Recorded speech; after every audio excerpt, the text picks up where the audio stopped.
अस्सलाम students of grade 8 welcome to online lecture. Students, आज के लेक्चर में हम लोग माय हॉबी ऐसे करेंगे।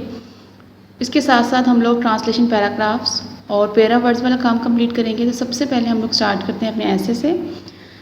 आप लोगों के नोट्स में भी ये ऐसे गिवन है। अब आप लोगों ने इसमें थोड़ी सी करेक्शन करनी है, ठीक है। उसके बाद आप लोगों ने कॉपीज़ पे नोट डाउन करना है। तो आप लोग पेंसिल पकड़ लें हाथ में। जो मैं रीड आउट करूँगी जस्ट आपने उतना ही जो है वो लिखना है और उतना ही याद करना है। Hobby is an activity which a person performs in his spare time. मशगला एक ऐसी सरगर्मी है जो कोई भी शख्स अपने फ़ारग वक्त में सर अंजाम देता है। Hobby removes all the worries of mind.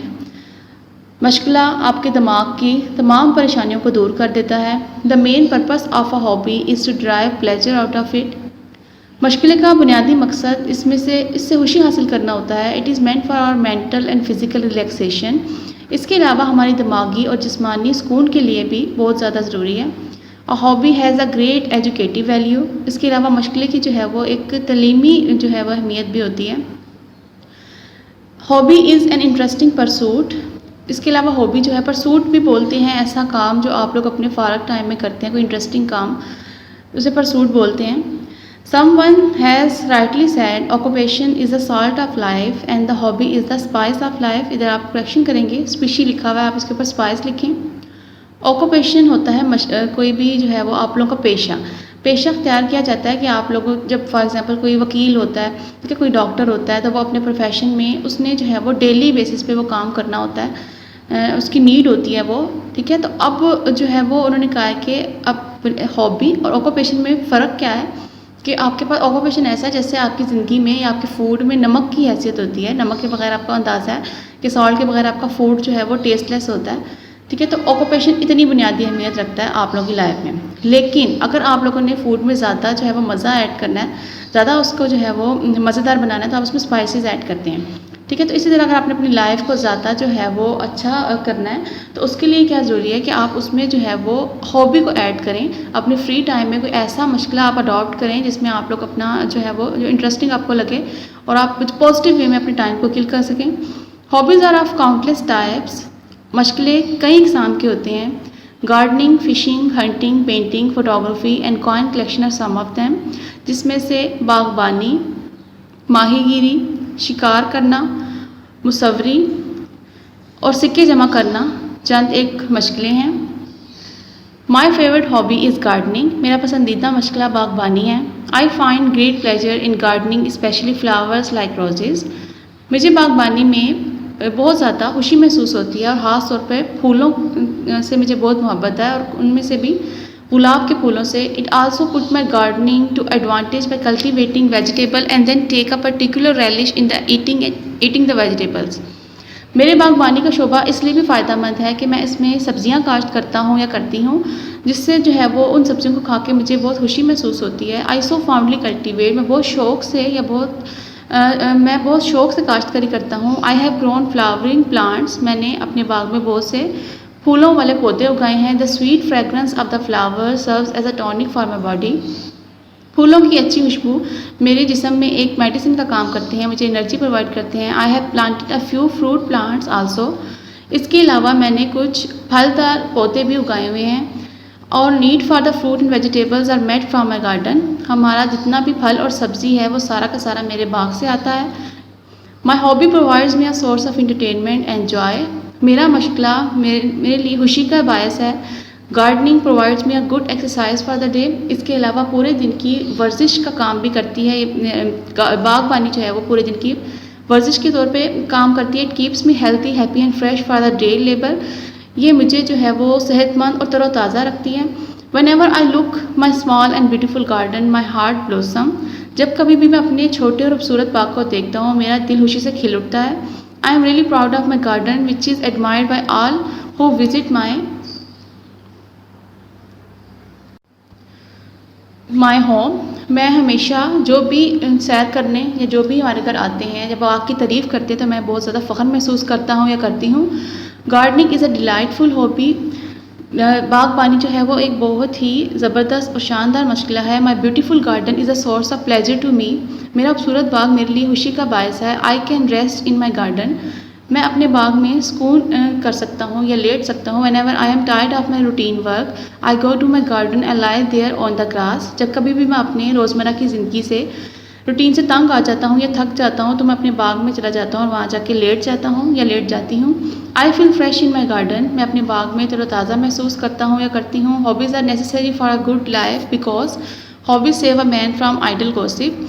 मशगला जो है वो इंसान की ज़िंदगी में इसलिए भी बहुत ज़्यादा अहमियत रखता है क्योंकि ये इंसान को फजूल किस्म की गुफ्तगू से बचाता है। गॉसिपिंग बोलते हैं कि आप किसी की प्राइवेट लाइफ के बारे में डिस्कशन करें।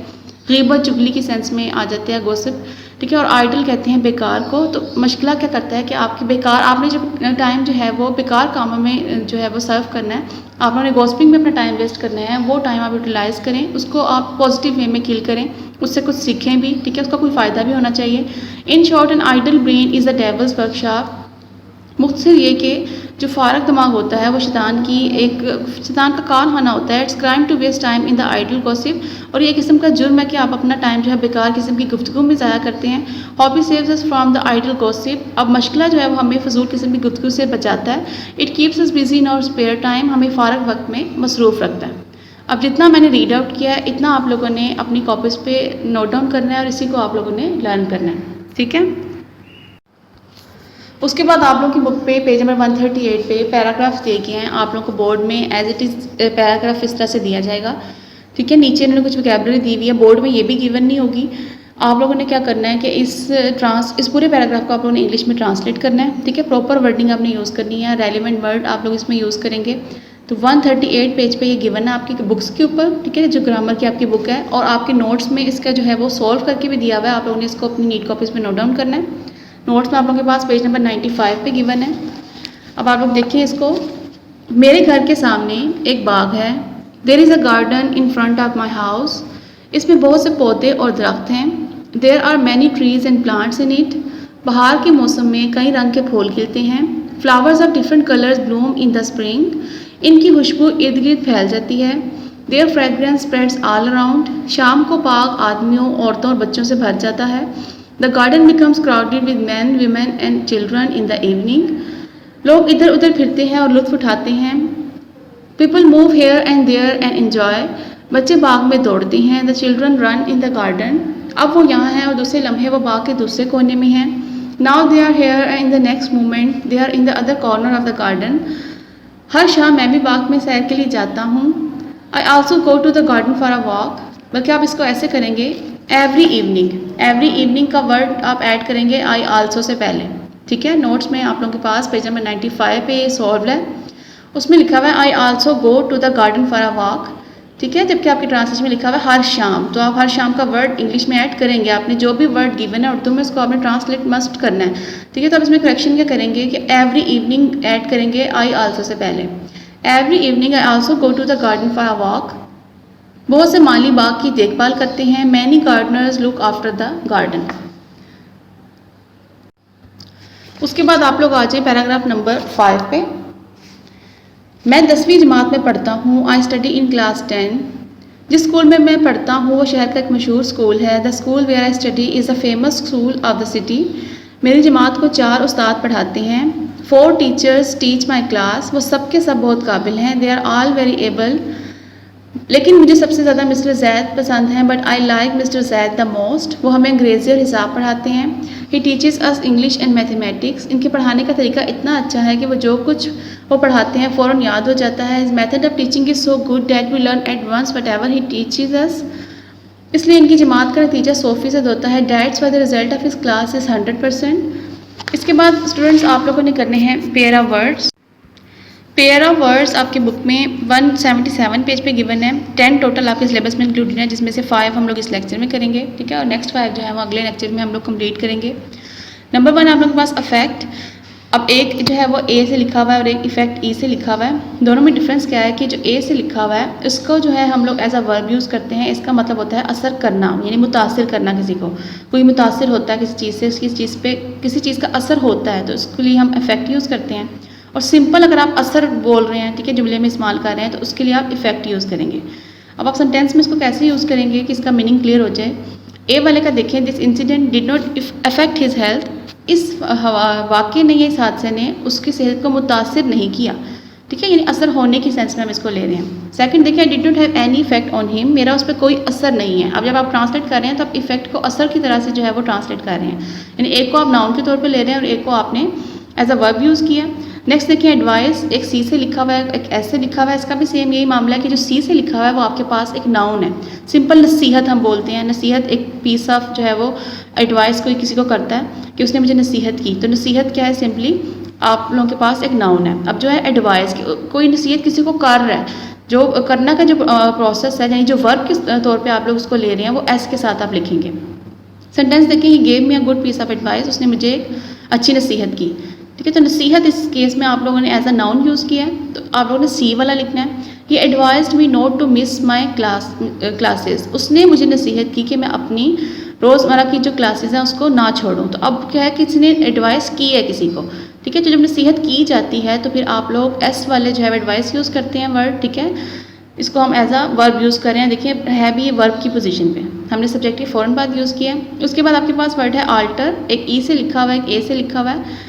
जो ई से लिखा हुआ है उसका मतलब है चेंज करना, बदलना, चेंज या जो है वो तब्दीली। और जो दूसरा आल्टर है वो होता है कुर्बान का, जिधर जो है वो जानवरों को ज़िबा किया जाता है। We can not force her to alter her mind, हम उसको मजबूर नहीं कर सकते कि वो अपना माइंड चेंज करे। सेकेंड वन देखिए, people brought the animals to the altar for sacrifice, लोग अपने जानवरों को कुर्बान का में कुर्बानी के लिए लेकर गए। ऑल टुगेदर और ऑल टुगेदर, अब ऑल टुगेदर दोनों में क्या डिफरेंस है, एक जो है वो सिंगल एल के साथ और कंबाइन करके लिखा हुआ है, एक को डबल एल के साथ लिखा हुआ है, उसमें स्पेस है। अब ऑल टुगेदर जो ऊपर वाला है, जो ए एल सिंगल के एल के साथ लिखा हुआ है, उसका मतलब है मुकम्मल तौर पर। It is altogether wrong to say that she came here yesterday, ये बिल्कुल ये कहना गलत होगा कि वो कल यहाँ थी, कल यहाँ आई। ठीक है, तो अब आप मुकम्मल की सेंस में जो है वो कह रहे हैं, बिल्कुल ही की सेंस में ले रहे हैं, तो ये ऑल टुगेदर आप यूज़ करेंगे। अब आप कहना चाह रहे हैं कि वो तमाम के तमाम इकट्ठे होके कहीं गए, ऑल टुगेदर तमाम इकट्ठे। अगर आप इसका वैसे भी तर्जमा करेंगे तो भी मतलब आपको जो है वो इस तरह से लगेगा। इसका क्या मीनिंग है, they went to watch the movie all together, वो सब लोग सिनेमा में मूवी देखने गए। तो अब आप लोग देखेंगे तमाम लोग अब इकट्ठे जो हैं वो ग्रुप की फॉर्म में कोई लोग जा रहे हैं, तो उसके लिए आपने ए डबल एल वाला ऑल टुगेदर यूज़ किया है। ठीक है, जबकि आपने कोई बात करने के बाद मुकम्मल तौर पे गलत है, तो मुकम्मल की सेंस में आप लोगों ने ऑल टुगेदर सिंगल एल वाला यूज़ करना है। उसके बाद आपके पास है एंजल और एंगल। एंजल जो होता है जिसकी में स्पेलिंग है GEL, ठीक है, जेल की जिसके एंड में स्पेलिंग आ रहे हैं, बोलने में भी उसको हम एंजल बोलेंगे। ठीक है, जो दूसरे स्पेलिंग है वो GLE है, तो इसको आप बोलेंगे एंगल। पहला एंजल फरिश्ता है और दूसरा एंगल जाविया है, जो आप लोग मैथ्स में एंगल बनाते हैं वो वाले एंगल हैं। Allah send his message through the angels, Allah ने अपना पैगाम जो है वो फरिश्तों के ज़रिए भेजा। एंगल देखिए, ट्राइंगल हैज़ थ्री एंगल्स, एक मुसल्लस के 3 जाविये होते हैं। ठीक है, तो इस तरह से आप लोग देखेंगे ये आप लोगों ने इसको जाविये के तौर पे यूज़ किया और उसको आप लोगों ने फरिश्ते की जो है वो ट्रांसलेशन के साथ जो है वो उसका जुमला बनाया। तो आप ये सेंटेंसेस चेंज भी कर सकते हैं, ज़रूरी नहीं कि आप लोगों ने एग्जैक्ट ये वाले लिखने हैं। ठीक है, आप लोग अपनी कोई चॉइस का अगर आप लोगों के माइंड में आ रहा है तो आप वो भी लिख सकते हैं। अब आप लोगों ने इनको कॉपीज़ पे नोट डाउन नहीं करना है, इनको आप लोगों ने बुक पे याद करना है। सिर्फ आप लोगों ने ट्रांसलेशन पैराग्राफ्स और माय हॉबी ऐसे जो है वो नीट कॉपीज़ पे नोट डाउन करना है और लर्न आपने ये सारा करना है। ठीक है, अल्लाह हाफिज़।